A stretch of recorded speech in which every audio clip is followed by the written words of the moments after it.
Il est bon de reconnaître jusqu'où peut aller l'ennemi, le diable.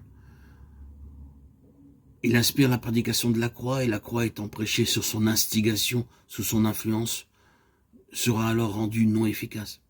C'est ce que nous dit l'apôtre dans sa première lettre aux Corinthiens. Il dit que la croix prêchée dans la sagesse de l'homme est sans effet. Elle est rendue vaine. Les hommes qui prêchent la croix selon leur propre sagesse enlèvent de la croix sa vraie signification et sa puissance. Oui, il nous est parlé beaucoup du chemin de la croix. Mais ce n'est plus le chemin du Seigneur. Ce n'est plus son chemin.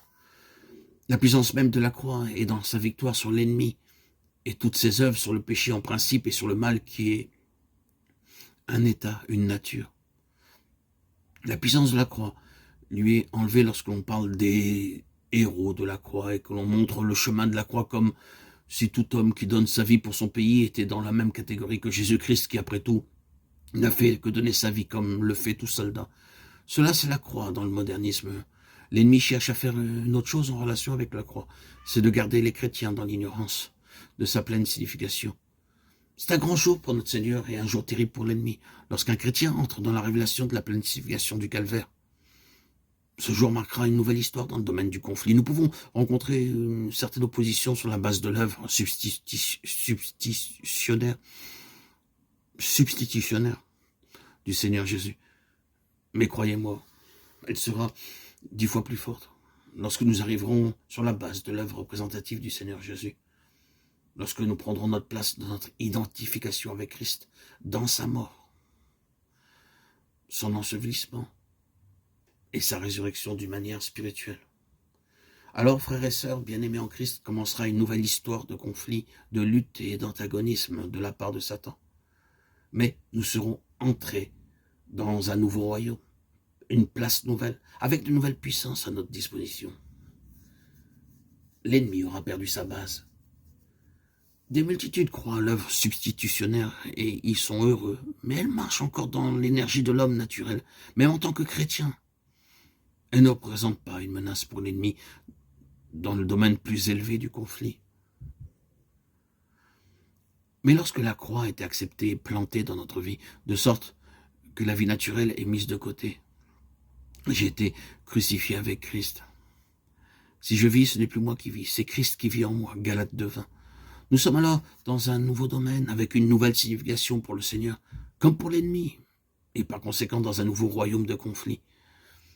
L'ennemi fait tous ses efforts pour voiler ce côté de la croix aux chrétiens.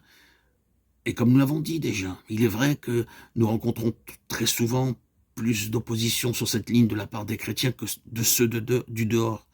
C'est étrange. Dès que nous voulons suivre le Seigneur dans la pleine signification du calvaire, nous rencontrons nos plus grandes difficultés parmi les chrétiens. Les chrétiens officiels en particulier, les chefs ne veulent pas l'accepter.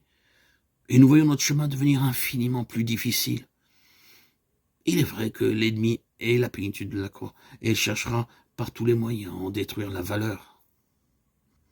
Pour les croyants, à leur en voiler la signification, s'il est possible, à les amener à en abandonner la position et à en redescendre ou à les persuader de ne pas l'accepter.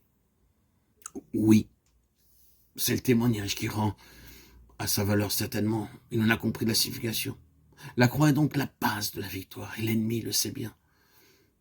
Je pense que nous nous arrêterons ici. Maintenant, il nous faut penser à tout cela, y réfléchir, l'appliquer. Mais rappelons-nous ce fait évident et concluant. Satan est un ennemi défait pour tous ceux qui sont réellement un avec la croix du Seigneur Jésus. Parce que le calvaire représente sa défaite et lorsque nous sommes plantés dans la mort de Christ, avec lui nous sommes dans cette défaite de l'ennemi, dans cette victoire du Seigneur Jésus. Et pour nous, alors même qu'il assaille, accuse, lutte, afflige, oppresse, inquiète, harasse, le fait demeure. Pour ceux qui sont un avec Christ, en sa croix, Satan est un ennemi défait.